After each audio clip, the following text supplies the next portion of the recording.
Cuba korang bayangkan, korang tengah photoshoot wedding and then tiba-tiba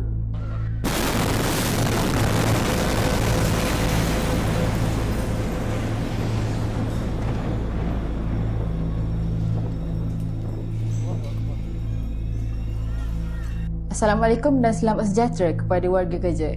Dalam siri video lesson kali ini, kami nak kongsi dengan anda mengenai tragedi letupan Beirut pada 4 Ogos 2020 di Pelabuhan Beirut, Lebanon. Jom kita tengok apa cerita dia. Tragedi letupan Beirut yang berlaku pada 4 Ogos 2020 di Pelabuhan Beirut, Lebanon merupakan antara letupan bukan nuklear yang terbesar dalam sejarah moden.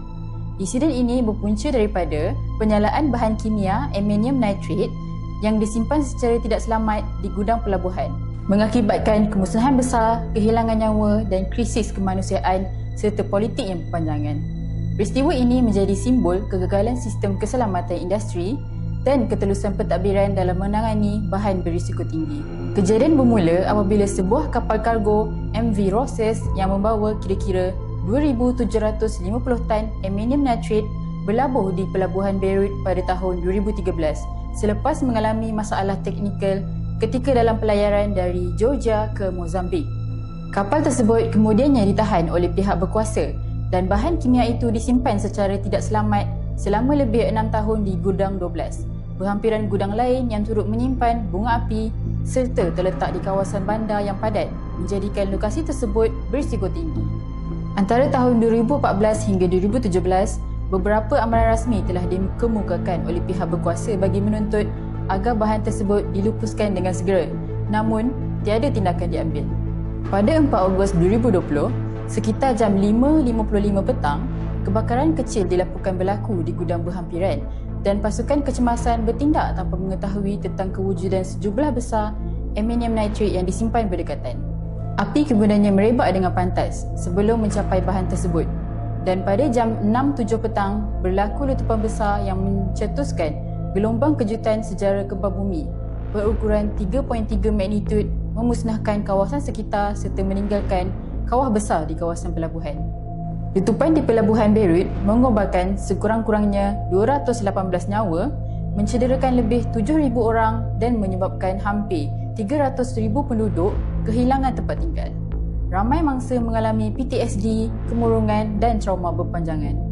Kawasan letupan juga meninggalkan kawah sedalam 43 meter dan memusnahkan hampir keseluruhan Pelabuhan Beirut, pusat utama import makanan dan bahan bakar negara. Lebih 77,000 bangunan termasuk hospital, sekolah dan bangunan warisan terjejas, manakala debu toksik dan bahan kimia mencemarkan udara serta kawasan pesisir. Bekalan elektrik dan komunikasi turut terputus selama beberapa hari dan banyak hospital rosak menjejaskan rawatan kecemasan.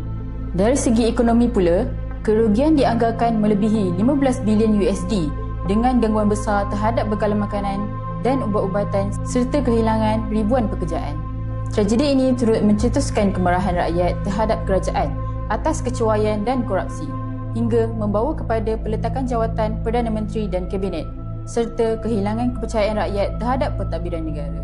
Sistem domestik diketuai oleh Hakim Tariq Bita berdepan tekanan dan campur tangan politik menyebabkan prosesnya berulang kali tergendala.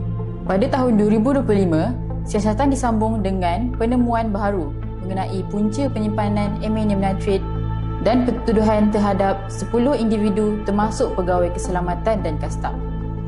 Pemilik kapal MV Roses, Igor Grashishkin, ditahan di Bulgaria, namun tiada tokoh politik utama didakwa. Waran tangkapan terhadap 2 bekas menteri turut digantung oleh Mahkamah Tertinggi, menimbulkan kritikan antarabangsa yang menuntut siasatan bebas. Keluarga mangsa turut memfailkan tuntutan di luar negara, termasuk di UK dan AS, bagi menuntut keadilan dan pampasan.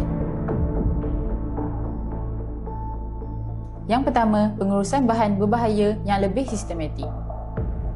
Setiap organisasi perlu memastikan bahan kimia berisiko tinggi seperti amonium nitrate disimpan mengikut piawaian antarabangsa dengan kawalan suhu, pengudaraan yang mencukupi, pemisahan daripada sumber nyalaan serta sistem pengesanan kebakaran automatik. Audit berkala, pemantauan digital dan pematuhan terhadap perundangan keselamatan juga perlu menjadi keutamaan. Yang kedua, pematuhan standard antarabangsa. Tragedi ini membuktikan kepentingan mematuhi garis panduan antarabangsa bagi pengendalian bahan berbahaya. Semua negara perlu memastikan undang-undang tempatan selaras dengan piawaian antarabangsa serta memperkukuh penguatkuasaan bagi mengelakkan tragedi seumpama ini berulang. Ketiga, perancangan bandar dan zon risiko.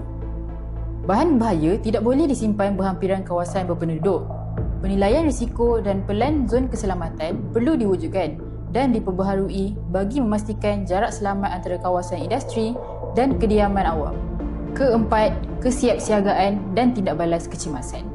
Ketiadaan pelan kecemasan dan penilaian risiko berkala menyebabkan pasukan penyelamat tidak menyedari bahaya sebenar di tapak kejadian.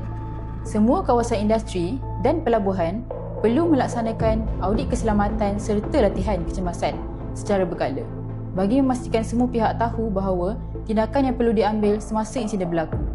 Kelima, kebertanggungjawaban dan ketulusan pentadbiran. Kegagalan pihak berkuasa bertindak walaupun telah menerima berbagai amaran menunjukkan kelemahan tadbir urus dan kebertanggungjawaban. Mekanisme pemantauan, laporan awam dan tindakan tegas perlu diwujudkan bagi memastikan ketelusan serta accountability dalam pengurusan bahan berisiko tinggi. Keenam, penyelarasan antara agensi. Kurangnya komunikasi antara pihak kastam, pelabuhan dan kehakiman menjadi punca bahan bahaya disimpan terlalu lama tanpa tindakan. Sistem penyelarasan dan perkongsian maklumat antara agensi perlu diperkuat dengan protokol tetap agar tindakan segera dapat diambil sebelum risiko meningkat. Dan yang terakhir, kesedaran awam dan budaya keselamatan. Kurangnya kesedaran terhadap risiko bahan kimia menyebabkan masyarakat dan pekerja tidak peka terhadap tanda bahaya awal. Budaya keselamatan perlu diterapkan di semua peringkat melalui pendidikan, latihan keselamatan dan kempen kesedaran awam supaya keselamatan menjadi tanggungjawab bersama. Tragedi letupan Beirut menjadi pengajaran global bahawa keselamatan dan kesihatan pekerjaan bukan hanya pada tanggungjawab teknikal tetapi satu amanah moral. Kegagalan sistemik dalam pengurusan bahan berbahaya menunjukkan bahawa setiap kelemahan kecil dalam kepatuhan boleh membawa kepada akibat yang tidak terbayang. Oleh itu, organisasi dan kerajaan perlu memperkukuhkan budaya keselamatan melalui integriti, ketelusan dan tindakan proaktif. Tiada pembangunan ekonomi yang wajar dibayar dengan kehilangan nyawa manusia. Organisasi juga perlu memastikan setiap bahan berbahaya dikawal selamat, setiap pekerja dilindungi dan setiap keputusan dibuat atas dasar keselamatan serta kemanusiaan. Terima kasih kerana menonton video lesson kali ini. Jika anda rasa video ini bermanfaat, jangan lupa untuk like, share dan subscribe untuk lebih banyak kandungan menarik. Turn on notification bell supaya anda tidak terlepas sebarang video kami pada masa akan datang. Tinggalkan komen, pandangan atau soalan anda mengenai topik ini di bawah. So, now you know, you see, you act. Jumpa lagi dalam video seterusnya.